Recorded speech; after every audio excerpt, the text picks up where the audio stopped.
Welcome to LOA Today. I'm Walt Thiessen. With me today are Sam Page and Jennifer Rurka. This is your Daily Dose of Happy. We are so happy you decided to join us today. And we're in the middle of a rather unusual period. The last 10 days, I think we've had 3 shows where the guests cancel. We don't get that very often. So it's actually been kind of an opportunity to do the shows we used to do. Because Jennifer, the way we used to do the shows is it would just be me and the co-host. We weren't doing guests. And every week it was just, okay, let's see, what do we want to talk about this week? So you're going to get a flavor of what the old style podcast used to be like. Yeah. Yeah. That's what I like. I like things just happening kind of naturally. It's even, or sort of, I guess, organically. I also facilitate yoga classes, and I never plan my classes. I never go in with a plan because it's sort of like I want to be able to merge and connect with the energy in the room, and then facilitate that. Just become a conduit to that energy, so that their energies, we're moving in and out of one another. So everybody leaves getting something that they need. Maybe like everybody watching today will be streaming in and merging with their energy because there is no plan, right? That's right. Yeah, that's exactly right. And that is what happens every time. Well, that's why we call it your Daily Dose of Happy, because everybody gets feeling better by the time we're done with everything. Right. Well, also, this is going to be a chance because you and Sam really haven't had a lot of chance to interact. So this is going to be more of a chance for you guys to get to know each other too. And Sam, I thought that was well timed because this is your second week as a co-host, right? Yes. Nice. I was just telling Walt beforehand. I earlier today I watched yesterday's episode, but as well also the episode when you were a guest a couple weeks ago, and that was a beautiful episode. I really enjoyed hearing everything you had to say there. Oh, thank you. I appreciate that. Of course. And I was gonna say that happy, like you emanate that. Like you literally, you look so happy. I've only seen you twice now, but you are just like beaming. So it's really nice. I mean, we'll always look happy. I appreciate you saying that, and I definitely found like a good part of my journey has just been finding my inner joy and letting that radiate. And when I'm here, I'm usually in a good vibe, so that helps. But definitely, that's something. Because my mother was a very joyful person, and she passed away like a little over a year ago, and she was like such a joyful person, and I really came to appreciate that even more after the fact. It's just kind of that continued spiritual journey of kind of connecting with her after her transition. Sorry, that kind of took a quick turn there. No. Right. Yeah, because even the transition's a beautiful part, right? So we tend to look at like people passing away like as if it's the end, and there really is no such thing as the end, right? It's a continual beginning. If you think about it. Yeah, it's just a different stage in the journey rather than the ending of it. Have you ever had any like moments after she's passed where you felt her with you or anything? I haven't had anything happen like that wasn't like an initiated attempt by me, because I'll try to like kind of visualize and feel her energy and try to connect with her that way, but I haven't had anything where it just kind of hits me all of a sudden. And I'd love for that to happen, and I feel like it will happen whenever the time and energy is right. Yeah. When my stepmom passed, it was several years later that she started entering into my dreams, and I'd wake up and it wouldn't just be a dream. I knew she was there. Like it felt like, oh my, I met with her on the other side, but it took several years. I don't know why, like what has to go happen to make that. Right. But yeah, I'm sure that there'll come a day where you're either having dreams of her or hearing songs that remind you of her or anything, right? Because I speak in all sorts of ways through. That's very true. Yeah. And I appreciate you sharing that, because that is comforting and encouraging a little way. It's just like, but just kind of allow it to happen when it's meant to happen. Yeah, absolutely. When that first happens too, it's really, it's a joyful experience. It's really wonderful. Yeah. Did it happen to you? It happened. My dad passed in 2008, before the financial crisis hit. He passed in the spring of that year, and it was in March when he passed. In late April, I had a dream like that, and I'd been wanting one because with my dad, it was a funny experience. On the one hand, we were kind of glad when he passed. He was 89 when he passed, and he had been experiencing Parkinson's. And so it was pretty bad at the end because of that. So we were kind of glad that he'd gotten past all that and he was in a better space. But and it was kind of weird too, because as I've documented here on the show many times, I actually did all my mourning before he passed, which, when he would pass, I thought I was going to be doing some more mourning, and I didn't. I said, wait a minute, is that the way this works? It was weird, that's kind of out of order. But the one thing I did feel was, oh yeah, I don't get to talk to him anymore. I really want to talk to him again. And within a month and a half after that, I had the experience where we met in my dream. I can't even call it a dream. It was more like a waking experience. But we met on a college campus. I don't know what campus it was, but it was hilly. And we're standing on the side of a hill, and I know instantly that he's there. We were able to touch. I mean, I've never been able to do that in a dream. We were physically able to touch. We were able to hug. And we just had this long conversation, went on for about an hour or so. At least that's what it felt like. And it was wonderful. It was absolutely wonderful. That sounds. It does, Walt. That's so special. That's beautiful. I treasure it. I remember that very clearly. I'm going to let my cat in, but carry on the conversation between you guys. I'll be right back. Oh, yeah. Yeah. I was going to say, too, like how Walt just mentioned he couldn't talk to his dad again. That was the one thing I remember when my stepmom passed. It didn't even hit me that she passed for 6 months. I know that sounds weird, but there was a lot of really crazy stuff going on in my life at the time when it did happen. And so it was like the shock had to land. And I remember walking down the street and I was like, oh my gosh, I got to call her to tell her about this. And I realized I can never call her again. Oh my God. And that's when the shock, it seemed like the shock wore off and it hit me. Oh my God, your cat, Walt. Yes. I feel like we're in the Matrix and we're seeing the black cat. Deja vu. He is one of the friendliest cats I have ever encountered in my life. He is the neighborhood ambassador. Everybody in the immediate neighborhood knows him because he has to go to every single one of them to get his pets from them. He is the friendliest cat in the world. He when he wants to when he wants to go out in the morning, he'll jump up on the bed, come up and lick me. That's his way of saying, I want you to let me out the door. That's cute. Does he ever lay on you? Cats do that more than dogs. Oh yeah. One time, and this is something also that we documented here on the show. He was attacked by a predator. I think it was another cat actually. Oh, no. But he was attacked and came pretty close to dying. But he's actually right now about to die because he's trying to eat all my paper. But that's another thing. But he was in very serious condition. It was 50-50 on whether he was going to live. And I just basically nursed him back to health. I literally put food on my finger and fed it into his mouth in order to help him to eat, and he recovered. Oh.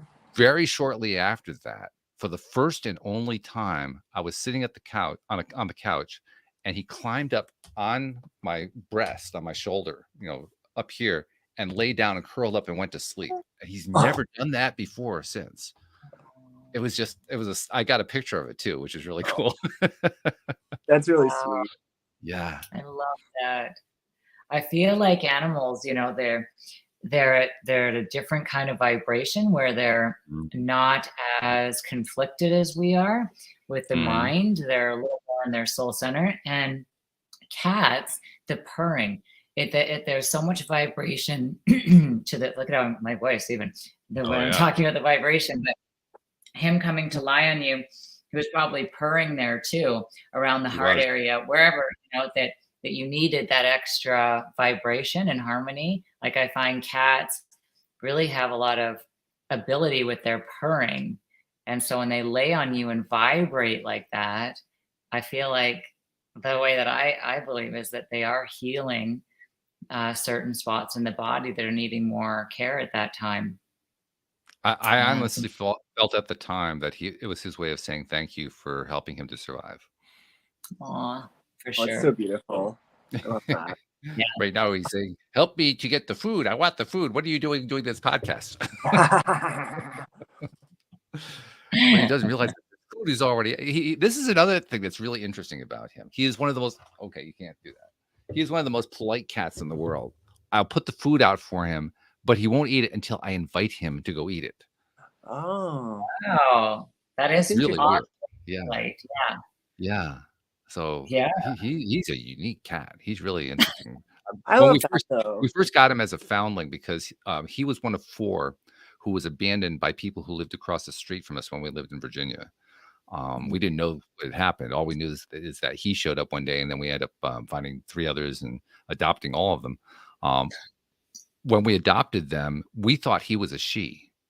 Mm. And we ended up taking all of them to the local animal shelter to get them fixed. And an hour later, they called and they said, "You can come pick them up." And we said, "An hour later? Really? Oh my goodness." Well, no, they've already been fixed. See, apparently they'd all been part of a program that the ASPCA has been running for a number of years to keep down the population of feral cats. I don't remember what the exact name is. The name is something like Capture, Fix, and Release, but it's not that. It's very wow. similar to that. And the way that they indicate that a particular cat has been fixed is they tip the ears, and all these cats had tipped ears. So they said, "Oh, well, these cats have already been fixed." Oh, and by the way, Joy is a male. Oh my gosh. So what did you name it? What's his name now?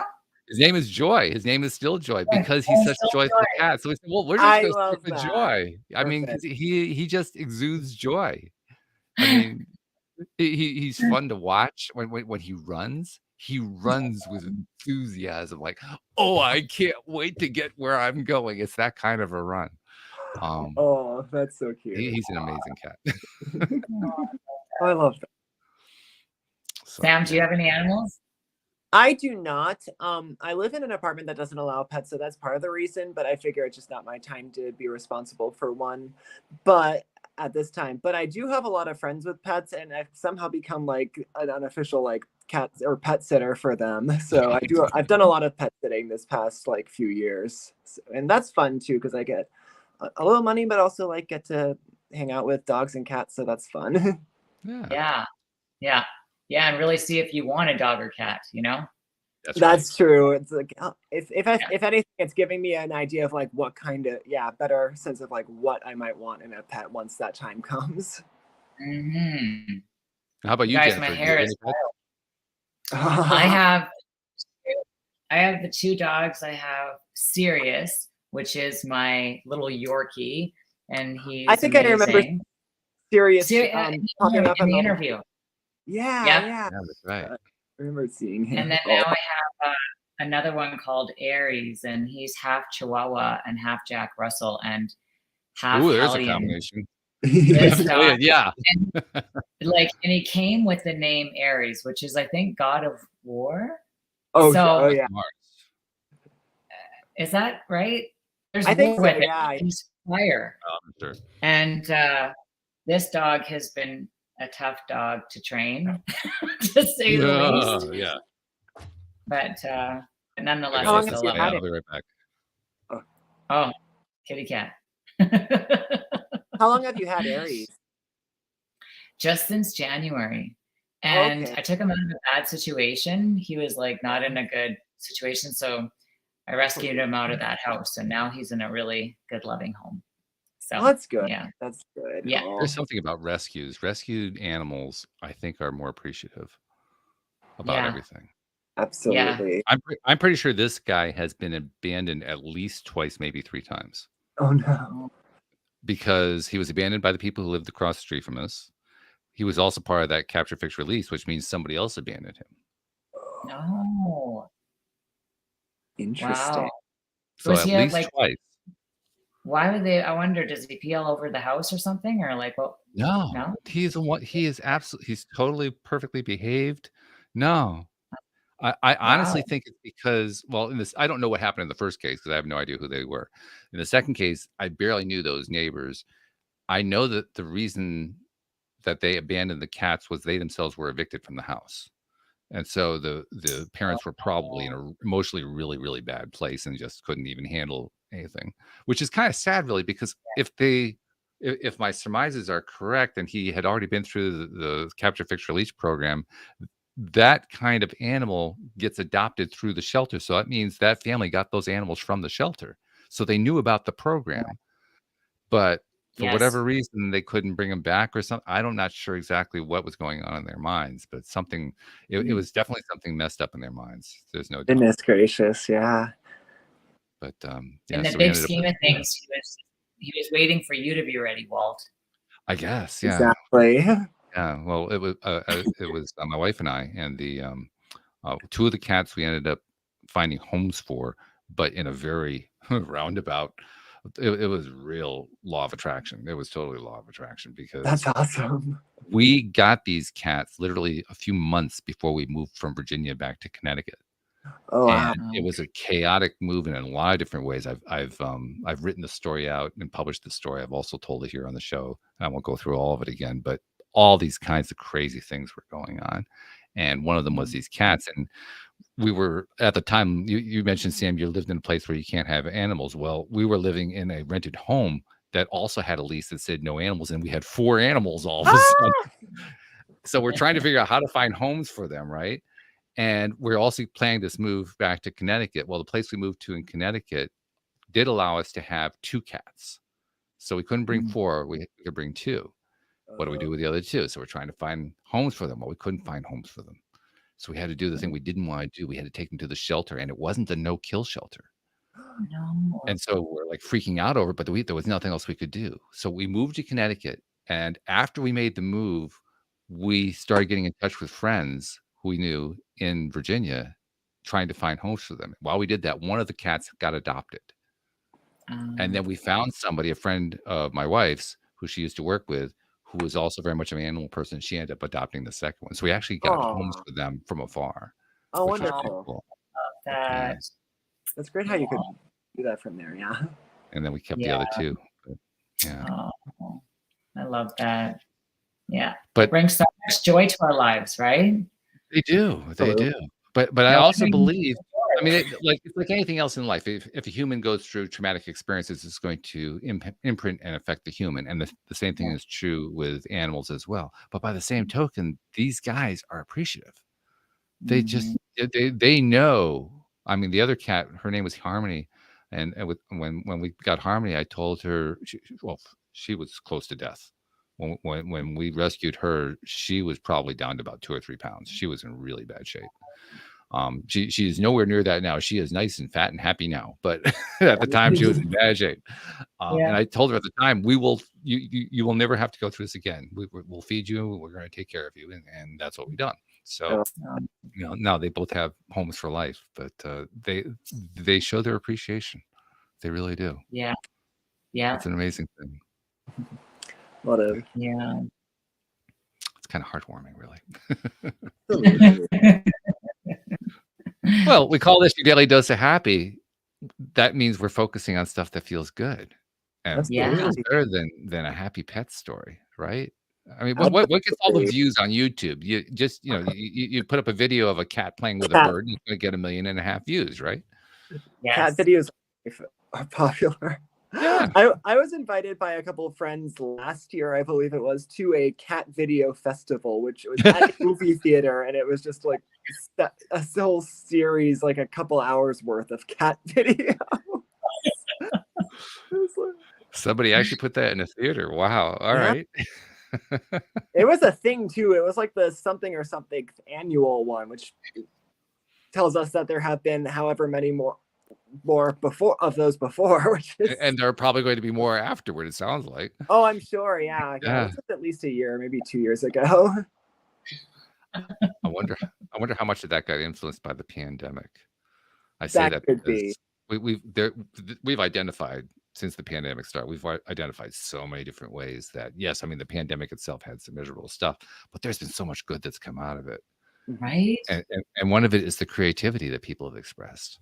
People have come up with all kinds of creative ways to handle being in lockdown, to handle, how do they keep their kids entertained? They create stuff going on out in their backyards, and how do you deal with the fact that you're now having to work from home? Well, now all of a sudden that's a desired thing. Now it's like all employers, or most employers, are trying to figure out how to create, work from home, remote job opportunities, because that's what the employees are demanding. I mean, all because of the pandemic. I wrote, where is it? Oh, there. There it is. I wrote my book during the pandemic. Right? I wrote, Yeah. yeah, I mean, I wrote 8 manuscripts before that one, but that one I actually did just towards the end there, had her finished. So yeah. There you go. I love that. Yes. And part of it, I'm sure, was that you had nowhere else to go, but part of it, the vibe of that time focused the mind. It Yeah. focused the mind in a way that your normal everyday life doesn't focus it. And Right. people found things to appreciate. I don't know if they actually did appreciate it, but they found things to appreciate that they had never appreciated before. Yeah. Absolutely. Yeah. People were really No. forced out of being so easily distracted with, because people can distract themselves with work. They can go distract themselves with shopping. They can go distract themselves, you know, by drinking in bars and all the things that were closed and we were unable to do. So it was like, no, actually, like you're saying, either let's get creative and or let's look at what we haven't been looking at for a long time. So I feel like there was a lot of people that also really dug deep and started to do a lot of self-work and healing. There was a lot of healing, I know, for me during COVID on many levels. Yeah, I think that's, you know, a lot of people took advantage of that because otherwise, like I said, we just busy ourselves to death so that we don't have to feel all the stuff that we're not wanting to feel and be creative, have the outlets, have the opportunity for those channels to really come out and for us to have access to them. Very true. Yeah. One of the other things that I like to mention about something good that came out of the pandemic, for years here in the US and probably in other countries too, but here in the US, both at the federal and at the state level, there have been all kinds of efforts to raise the minimum wage, and without success in most cases. They just had stayed in the same place for decades. And then the pandemic comes along, and all of a sudden we're appreciating service workers who are among the lowest paid workers in the economy. And the service workers are appreciating the appreciation, but all of a sudden now they're starting to feel like, you know what, I deserve to get paid more of this. So they start doing what they call the Great Resignation, and now all of a sudden labor rates have skyrocketed for the lowest, the lowest echelons of paid employment. So the pandemic did what Congress and the legislatures couldn't do. It effectively raised the minimum wage. The minimum wage itself hasn't actually changed, but if you want the employees, you got to pay more to get them. Which is, you know, that's the ultimate goal. So, 100%. and I love that one. I mean, because the conservatives can't complain about that because it was a market force. There you go. It's a win-win, right? Yeah. So there's another example. So many things. People appreciating being able to contact their families because they couldn't contact families except online. But online made it possible. Zoom became a thing because of the pandemic. Yes, and StreamYard. And all the streaming services. Yeah. I didn't even know there was any other streaming services until you. You're right. I didn't. So I was like, well, a lot of people didn't even know Zoom existed until the pandemic came along, and then all of a sudden, oh my God, what are we going to do? How are we going to connect? Yes. Oh, you can use Zoom. Yeah, I know my husband. He also instructs yoga, and he did a teacher training for yoga online. Him and his partner did. And we've had people out here on the show who created careers for themselves providing service online. Yes. During the pandemic. Yeah. And people got to wear really comfy clothes during that time. Yeah. So that's always a plus.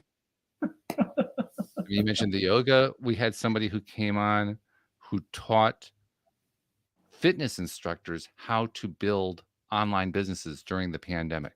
Oh, wow. Nice. Cool. Yeah. Was it? They must have made a good penny.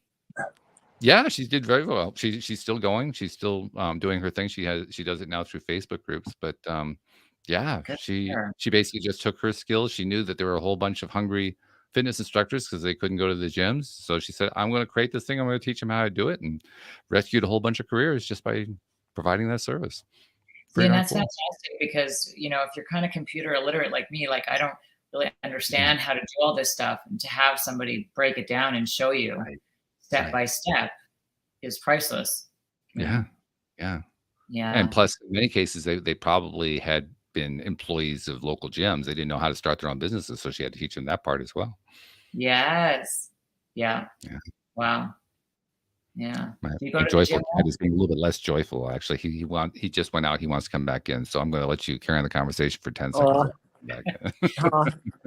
Are you a gym person, Sam? Do you go to the gym?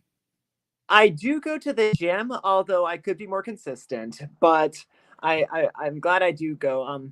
Because where I live right now is very close to the office where I used to work. I still work there, but I work from home primarily or pretty much exclusively now. And they have a gym there for employees, and I can access that even as a work from home employee. So I usually, it's like literally less than a mile away from where I live. So I usually just run there, work out, and then run back. Oh, that's good.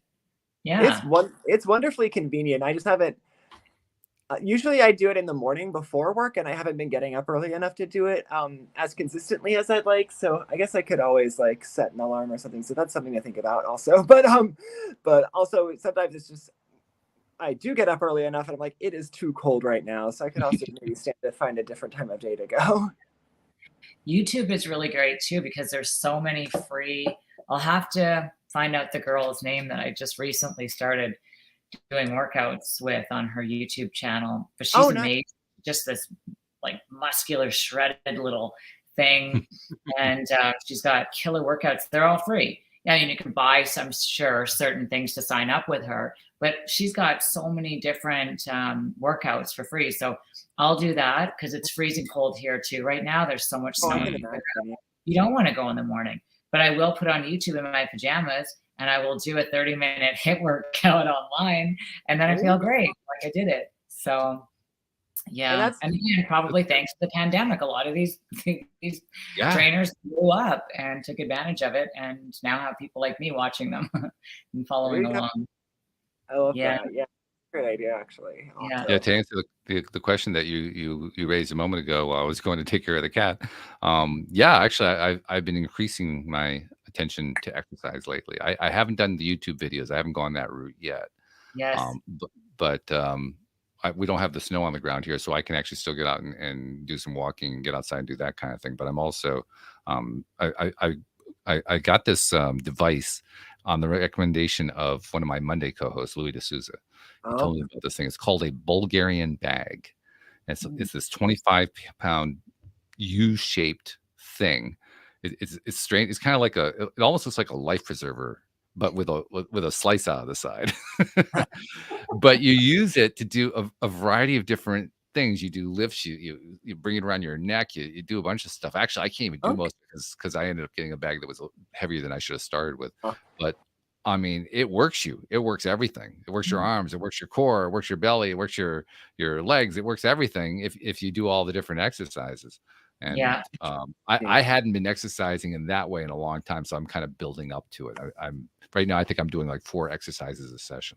I'm trying to get up to about maybe 7 or 8 different exercises each session, maybe 10.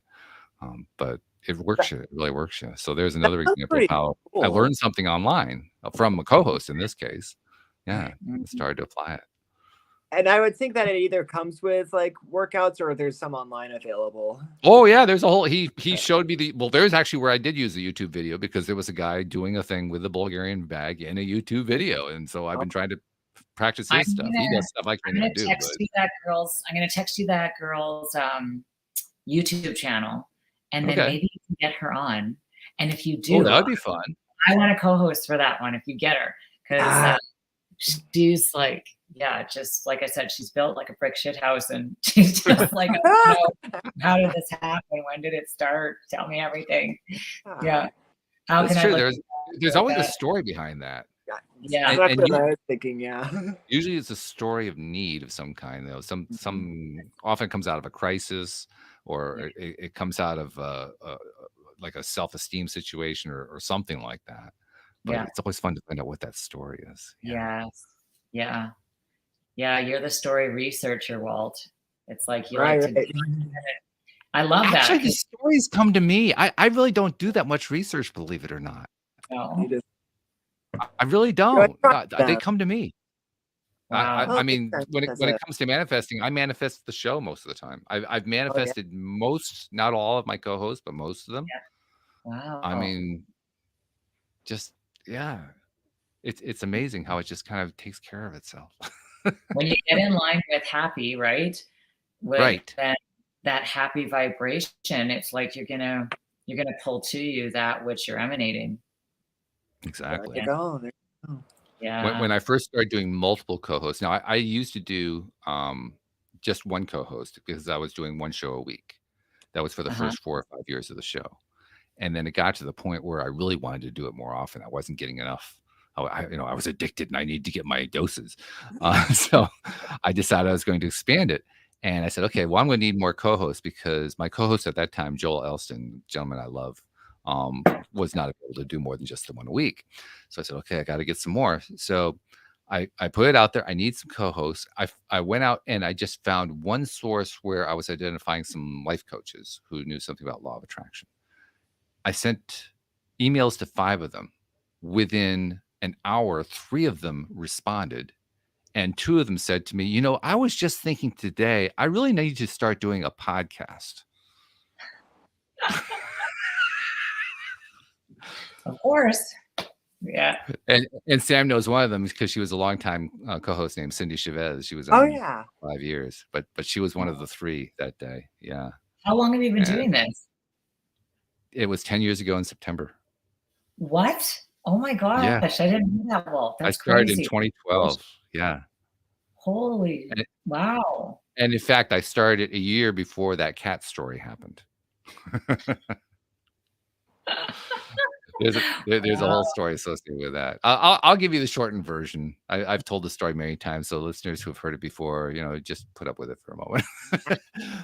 But I've been an entrepreneur for many years. I started as a full-time entrepreneur in 2002, full-time. I was doing part-time before that, and got my business going. I had some ups and downs. It was paying bills, so that was the main thing. And then the 2008 financial crisis came along. Right. Now, my wife also had a business. My business was providing web services to very small local nonprofit organizations. So not like American Red Cross, like little tiny ones you've never heard of. Her business was providing gardening services to local customers. And when a financial crisis hits, first of all, no one wants to hire gardeners anymore because everybody's hoarding their cash. But even worse, nobody wants to give money to local nonprofits. So my entire customer base disappeared in a month. So we went from doing okay to no income at all in a month, which was absolutely terrifying. And we struggled from that point on, and we didn't know what to do. I still didn't really understand how law of attraction worked yet. By 2012, 4 years later, we were deep in debt. The savings was gone. It was really, really a bad situation. By 2013, we were months away from being evicted. It was horrible. But 2012 is when I started the podcast. In 2013 is when we ended up making the move to Virginia. Actually, it was January 2014.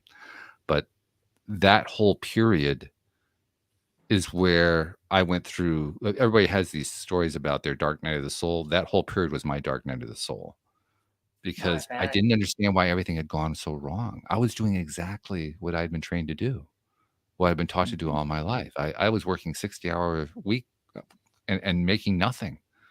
I was getting nowhere. It was horrible. It was a horrible experience. But I learned and I learned and I learned. And one of the reasons I started the podcast was because, as I've said before, I couldn't afford to hire a coach. I couldn't afford to buy a self-help book. I mean, we were just in dire straits. So I figured, well, I know I'll start a podcast and then I can get experts to come on to my show and they can teach me for free. And it worked great. Sure. I love that. Now, so that's how the whole thing got started. But how do you use the law of attraction? Like, is there a way that you did it? Like, once you started learning, like, did you go, okay, I'm going to wake up and do these rituals every day? Or like, is there a sequence or a set? I wish I could tell you that it was a nice, neat series. It wasn't. It was, for the longest time during those first 4 or 5 years, like I said, Joel Elston, who's a former therapist, now currently a life coach from the Richmond, Virginia area, and a wonderful gentleman who has his own amazing story. But Joel was my co-host, and he was teaching me a lot of this stuff. So a lot of the early episodes are me asking him questions about, so how does this work? Or, when you think about that, what do you think about? Just picking his brain and his experience on how all this stuff worked. and then trying in fits and starts to apply this piece, and that worked, and this didn't work, and then come back and talk about it some more. And it was not until over time I picked up enough tools and enough processes that I could finally turn into something that was more complete. But Mm. the process of picking them all up, there was nothing smooth about it. Mhm. It was, 3 steps forward, 4 steps back, 2 steps forward. It was that kind of stuff. Learn this, pick up that. That didn't work. Why isn't this working? That worked great. Why did that work and this didn't work? It was that kind of stuff over Wow. and over and over again. And to an extent, it still is. I haven't ironed everything out yet. I've ironed a lot of it out. Mhm. With the help of what I learned, I was able to get completely out of debt. We're now out of debt completely, Mm. except for, well, car loans. We just took a car loan, but other than that, paid the whole thing off. Well, we were like $65,000 in debt, and it all got Wow. wiped out. It was so that's one way that I learned to apply it. I can't say that it happened fast, but it Mhm. happened miraculously when it did happen. And Mhm. each step of the way, I was learning the hard way how my own resistances would get in the way. So I reached a resistance, nothing would happen, I wouldn't get anywhere, and then I'd break through that resistance, and then there'd be an improvement. Wouldn't solve everything, but there'd be an improvement. And then Mm. I'd find the next resistance point. It's like going from one resistance point to the next, Mhm. progressing through all this stuff. And Yeah. I had plenty of them. I had, as it turns out, familial resistance points. I had inherited resistance points. Um, Mhm. one of Mhm. the things that I did was when I had a guest on who became a co-host, who Sam knows very, very well. His name is David Strickle. Oh And yeah. David's a channel. He also runs a program called the TIA program. TIA stands for Trust Your Abundance. And I went through his Mhm. program. And in that program, I learned one of the things that happens when you go through the program is you get a private channeling session with David's equivalent to Abraham, which he calls the stream. So you get a Mm. stream. And in the stream session, the stream told me something that the stream never says to anybody else, but they said to me. They helped me identify my primary block, or what they call a transgressor.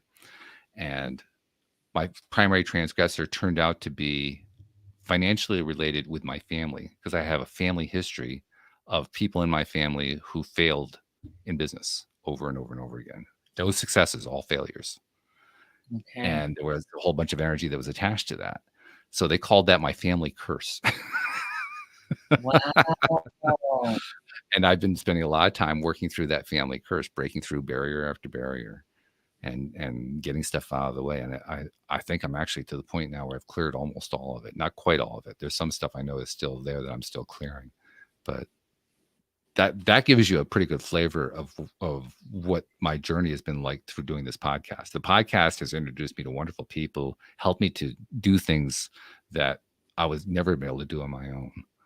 And in the process, listeners have come along and they've liked it, and they've listened and gained benefit from it. Sam was a listener. That's how he became a co-host. He started off as a listener. Wow. And it's just been, I've had how many? One, two, I've had 3 co-hosts who came on as listeners besides Sam. They like the show so much they wanted to become a co-host. Yeah. Yeah. Yeah. And the show is where I learned earliest how to manifest things, because like I said, I manifested co-hosts, I manifested guests, topics. I mean, and it's gotten really easy, as it usually does. When you learn how to manifest a particular kind of thing, it becomes easy after a while. Well, and to manifest clearing all your debt too. Like most people have to file bankruptcy. Like you And I wiped didn't. Yeah. $5,000 I clean. whipped it off. Yeah. That's incredible, Walt. So if people go back to the early podcast that you're talking about, what was the name again? Would they type Same. in? It's all LOA today. But there was somebody that was doing the law of attraction. You mentioned the name. Oh, the co-host, his name is Joel Elston. Joel Elston. And then what's the Right. other guy that does the stream? David Strickle. Oh yeah. David what? Strickle, Strickel. Okay. Too bad the stream just didn't do it all for you. You have to keep going through and doing it. It's like Abraham, Esther Hicks and Yeah. Abraham. Yeah. Abraham doesn't do anything for you. They just teach you how all this stuff works. Yeah. It'd be really nice if they did though. It'd be nice, yeah. Well, in one sense, on the other hand, both the stream and Abraham say the same thing on a lot of things, and this is one of them. They Yeah. say we're not here to tell you what choices you should make. We're not Yes. here to tell you. First of all, we're not here to tell you to worship us. Second of all, we Yes. don't want to tell you what choices to make. We want to explain to you how it works so that you can decide what choices you want to make, and then you can See, know how to get what you want. and of course, I was just joking, but because it really is all about the journey, right? To move through the Yeah, contrast. I mean, how would you know you were sitting in a comfortable chair unless you got really uncomfortable first, right? So that's right. Yeah. you have to get up and go out there and fall down to really grow tall and be strong. Yeah, they both talk about Abraham talks about it as contrast. The stream talks about it as polarity, but Mm. basically the same concept. And yeah, it's really it's an important concept, recognizing that polarity, that contrast, is where we get our greatest power. Right. Astonishingly, Absolutely. Yeah. Well, it's amazing because we are energy. We're energy beings. That's not a fluffy thing to say. It's literal. I mean, that is physics. It's quantum mechanics, and whatever is being emitted from our electromagnetic field does affect the quantum field, and we mathematically, which is vibrationally, align to one another. So, it sounds so simple because it is, but we make it yes, complex to try to come up with excuses as to why we can't have the things that we want because of what's most familiar in us. And oftentimes, what's most familiar in us, even when we do start to manifest some things, is what actually holds us back. And I found that to really sustain and have that consistency of momentum of good things happening, it's important to really dive into the things that you're running from, so that, like I explained in the book, you can in my book Soul Center, you can deactivate the negative charge that's surrounding the issue at hand. And then that way, the issue is no longer in charge of you. So it becomes inactive, it goes neutral. And then, because if you think about it, that's why a lot of people that win the lottery end up blowing all their money, or yes, rock exactly. stars become famous and then they crash and burn within a few years because they just don't believe in themselves, and because that has more concentrated layers to it than all these adoring fans is their belief in lack. It's going to override them. So until we actually clean up lack, whatever it is, like you were saying just minutes ago, well, you have to keep hitting these resistances and moving through them. Until we do that, the past will always be dictating today, and we'll never be able to manifest the things that we want today. Yeah, and Music Star, that's actually a great example because, like you said, they get their energy from their audiences, so they're looking externally for their energy. They don't realize that that's not where energy comes from. So they become addicted to that audience vibe, the adrenaline rush of going to do a show in front of an audience. Right. The classic example that comes to my mind is Freddie Mercury of Queen, who Yes. who literally he couldn't handle it when he wasn't doing a show, so he was constantly wanting to have these crazy wild parties just so that he could experience having a high vibe energy, even though he knew, and he talked about it, he knew none of this made any sense, none of it was actually real. He knew that it was all fake, it was all short term and so forth, but he couldn't figure out how to get the energy on a regular basis. Why? Yes. Because he didn't know how to go inside for it. Yeah, but he didn't resolve a lot of the issues that he had in the past. Not in the It physical just life, kept no. overriding him where he was in that moment. So he became a slave to his environment. I need this outer to make me happy in order for me to feel full. And it doesn't work that way. It has to come from the inside out first. Absolutely. Yeah. It always has to be unconditional rather than conditional like that. Yeah, because otherwise we already exactly, Sam, because as long as we are conditional with ourselves, like a lot of people I notice in the yoga industry, myself included in the past, would be like, I only accept these parts of myself. So I'm only going to accept the positive parts. I won't accept the negative parts. But what that does is it makes me conditional with myself. So if I'm conditional with accepting these things about myself, you better believe I'm going to be conditional with you. and you and you and you and you and you and you. And you can't, the cycle will just continue. It's Mhm. really true. And I love the way you express that too, because we don't often think about it that way, but that's what we do. We set ourselves up by refusing to accept all of us, all of Yeah. what we are.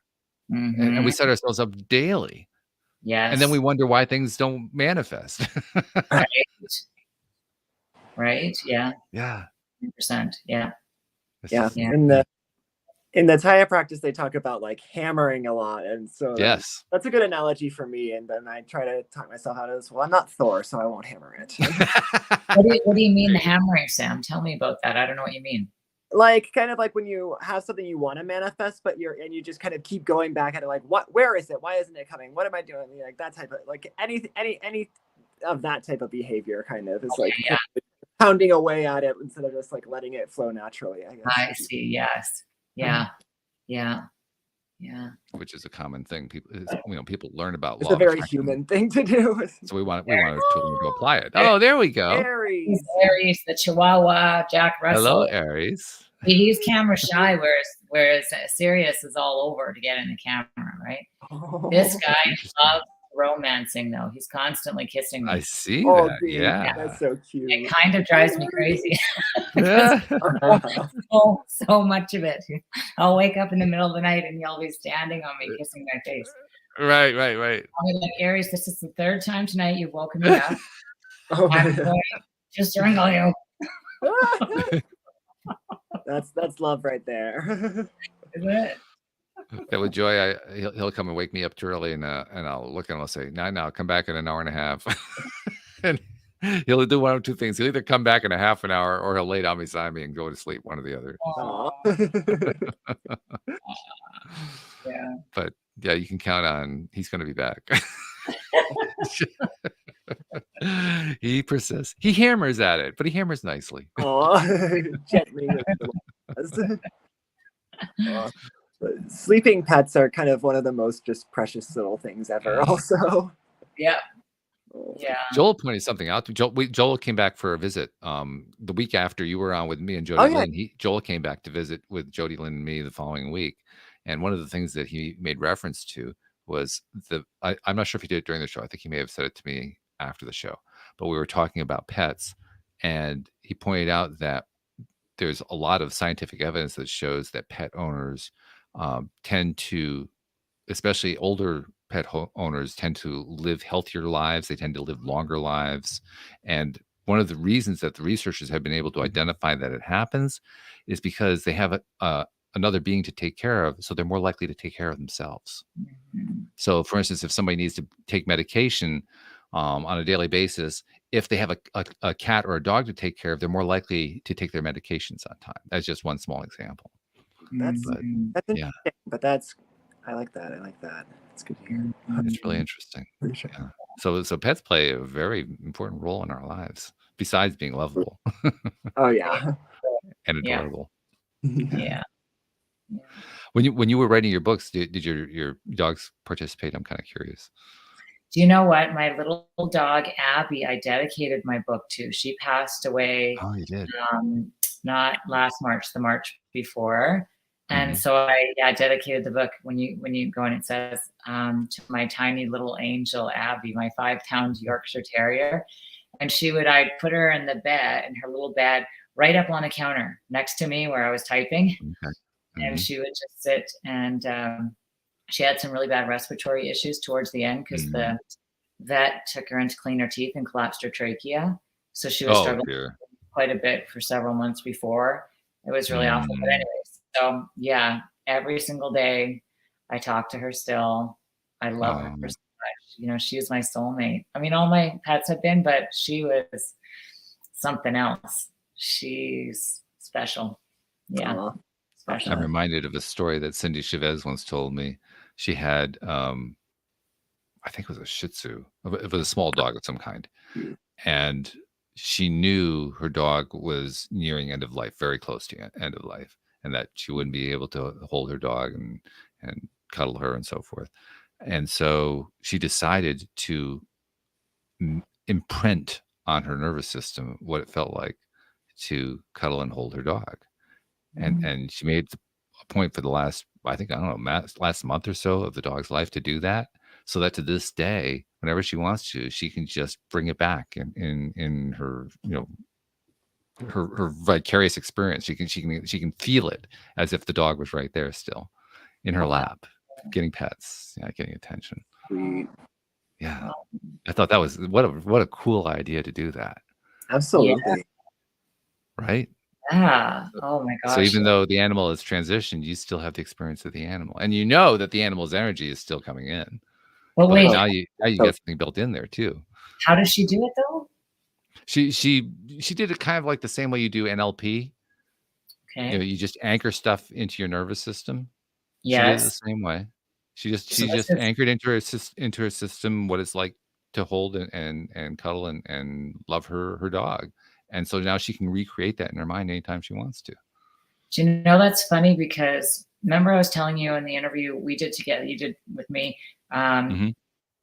I explained when I work on clients, I take them back into the whiteout, not them, but I tap into that cellular memory. Like I feel the memory. So it's interesting. I never really thought of it like that to go there with Abby. I always just, but I guess in a way I do, but I do the same thing. Yeah. With clients. That's what I do. Yeah. Well, you have a very strong ability to reach out intuitively and energetically to help people. But I'd be really curious to know how much stronger. I bet you it would be significantly stronger if you would do something with, say one of your dogs or a person in your life or something like that to imprint it the way that Cindy did with her dog. I'd be willing to bet you could take what you already do and amplify it in ways that you can't even begin to imagine. Yeah. Oh, yeah. Yeah, I've got some pretty interesting stories about after Abby passed, just things that I had seen in my house. Oh, okay. Even woke up one time after the first probably 8 months, and I could feel her almost like a cat. You know how a cat needs their little feeding tube? Sure. That's what she was doing with her little paws, and I was awake. Like she woke me, but kept doing it for about maybe 6-7 seconds after, so I knew it was real. I didn't dream it. That's nice. Here. Yeah. What a great way to send a message like that too. Yeah. 100%. Because you knew that one. You knew that you had a very definite talk about an NLP imprinted experience. You had that imprinted deeply into your nervous system. Yes. Yeah. I just found out because that will happen to me quite often, where people who's passed. I had a friend pass away a few weeks ago. I didn't know he passed until a daughter posted something, and I just texted with him days before. And but one of the mornings I woke up because something was pushing my shoulder to the point where as I woke up, it still pushed my shoulder. And I felt very calm though, because that's happened to me. And I realized after I researched it just recently, actually, when I was reading a book, it's called clairtaction, like tactile. I may not be saying that right, but it's an actual thing. And so where spirit can come in and actually you can feel the physical touch of spirit. And so when I saw the message on Facebook, I immediately messaged his daughter and said, "When did he pass?" And she said, "On Tuesday." And that was that night when I went to bed and woke up that I felt that push. Yeah. Him coming through. Here I am. I love that. Yeah. I've heard a lot of stories like that. People getting messages of some kind, physical or even verbal messages at the time that somebody's passing, and they know it's happened, and then they confirm it later on. Yeah. It's amazing how often that happens. In fact, we had a guest on. I made reference to her earlier this week. We had a guest on, I think it was at the end of last year. She is a registered nurse, but she became interested in palliative care, and she kind of took it to the next level. She doesn't really do palliative care specifically. She does more what I would call spiritual care. I can't remember what she called it. She had a name for it. But she has documented numerous experiences being present when someone passes, and has talked about all kinds of things that have happened, energetic things that have happened in the room, outside the room. In fact, if I remember correctly, she said it's a rare thing when something doesn't happen when someone passes. apparently it's a very common thing that when someone passes, some kind of thing happens, Yes. usually energetic. Yes. Yeah. Yeah. Oh, It's an yeah. amazing thing. Yeah. Again, there's no end, right? It's Mm. always eternally beginning. Yeah. I love the way the stream describes it, because we're eternal beings, right? Mhm. So what is this physical experience? Well, it's the equivalent of a weekend vacation. So this lifetime is a weekend vacation. I do like that analogy. Yeah. It kind of just it brings it into perspective, right? Right. Yeah. It's like nothing's all bad. If you're dealing with craziness, maybe you're dealing with the downside of polarity or whatever, it's nice to remember this is just a weekend vacation. It kind of like takes the sting out of things just by gaining that perspective again. Because when you can look at things from what they call from source perspective, source perspective looks entirely different from what we feel and what we experience when our noses are being rubbed in something. Entirely different experience. Yeah. There's no judgment whatsoever and zoomed out. In fact, the stream has a meditation that David recorded. Oh, yeah. You know what I'm talking about, Sam. You do it in the Thai boot camp. Oh, yes. But in this meditation, they take you on a guided meditation away from the earth, out into outer space, until you're so far out that the earth is this little tiny speck. And they don't say it, but it's very clear that what they're trying to convey is, this is how big your problems really are. Minuscule. Yeah. In the grand scheme of things, they are this little tiny speck of sand. That's all they are. Definitely. That's the source perspective. And the source perspective is also appreciation for all of it. Yeah. So that's the way that in the boot camp program that David has, you're learning how to appreciate that which seemingly was unappreciable. How could you appreciate this horrible thing that happened? Well, you do it with perspective. And when you can gain that perspective and learn to appreciate it, talk about breaking through those energetic boundaries you were talking about earlier, Jennifer, with those blocks, you practically just fly through them when you have that perspective. They just kind of fall away. Yeah. Really something. We don't have a lot of time left, but I want to ask you, when did you first discover that you had that intuitive ability? Because you've demonstrated it with me. You did it actually, I think the first day that you were on, like within the first 5 minutes, you identified something about my family background. Like, whoa, okay, this girl knows what's going on. When did you first discover you had that? That was right after the epiphany, the whiteout, as I called it. So it was soon after that I began having these merges with people, as I called them, or just kind of knowing things and all of a sudden blurting something out and having someone look at me and then me look at me like, and then just, and started to stuff them down, of course, after that first year, because it was just too much for me to understand. And then over the years, I've gotten comfortable and with what's been happening and understand it more. Then it was quite foreign to me, so I didn't know how to take it, or Do you still find yourself being surprised by it at times? Yes, because it will randomly come out of nowhere. Like I went into a yoga class and there was a woman in there the other day. She was just in there by herself. The rest of the class hadn't got in there yet. And I walked in and I said, Rose. And she said, oh, that's not my name. And I said, yeah, but the name Rose is all over you. Who's Rose? She makes you really happy. And she said, well, that's my daughter's name. And I said, well, were you with her recently? She said, yeah, I spent the whole weekend at her house with my granddaughter. And then we got into this incredible conversation about how her granddaughter has a lot of the essence and energy from her actual birth mother. Anyways, it turned into this extraordinary conversation. I said, and by the way, the pain in your ankle, that has to do with the unresolved issues you have with your mom. She goes, how did you know there was a pain in my ankle? I don't know. So sometimes they'll just come on. And then I'm like, man, too bad I couldn't make that happen all the time. bounces But out of when you nowhere. say something like, in that case, you said that pain in your ankle. Yes.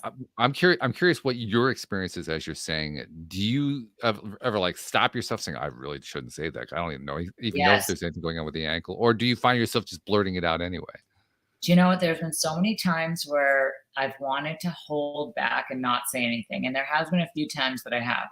And then there's times where I've said, and the only reason is because there's been times where I have said things, Mhm. and then I get disappointed on how they respond. It's kind of like some people will act very oblivious Mhm. and kind of graze past what I said, and I'm thinking in my head like, this is the biggest gift, like, you know, like spirits moving through to give you a message Yeah. right now. Like, I'm blown away. Like, I'm so excited for you. You're missing, like, you know. But now I'm just like, okay, I know if the information is coming, regardless of how they react, I've just got to pass it on. I always say, like, would you mind if I shared something that's coming through with you on a, I guess, more psychic or intangible level, just to see what they say first, so I don't offend them, maybe. But Well, in yeah, my case, actually, I remember this fairly distinctly because we had just met, and you, I said my name is Walt, and you said I don't remember how you phrased it, but you just kind of blurted out, "Are there a lot of them?" or something like that. yeah. I said Meaning, there's a lot of it. Your name is generational. yeah, that's it. Yeah, and it Yeah, is yeah, because I said 3 generations. I realized afterward it's 4. There's 4 generations worth of Walts in my family because right. I have a grand uncle who we were all named after. My father was a Walt. My cousin was a Walt. I'm a Walt, and my cousin's son was a Walt. So we got Wow, 5 Walts going on there. Yeah, wow. crazy. And you picked up on that, and it wasn't even part of the conversation. It's like out of the blue, like, oh, okay. Yeah, yeah, yeah. That was It's a pretty really, wild. yeah, it is exciting though. I love it. It is indeed. Well, Yeah. this has been fun. This has been Huh? good. We didn't have a guest, but we did the old style, and I like it because we got to know Worked you for me. better. Sam got to know you. You got to know Sam. So Yes. good Yeah. stuff. I like Great. this. Thank you. And we'll probably have a guest next week, but it's nice to have these things mixed in. So thank you Yeah. guys very much. Thank you Thank to you. our podcast listeners everywhere. We will see you all next time here on LOA Today. Goodbye, everybody. Bye.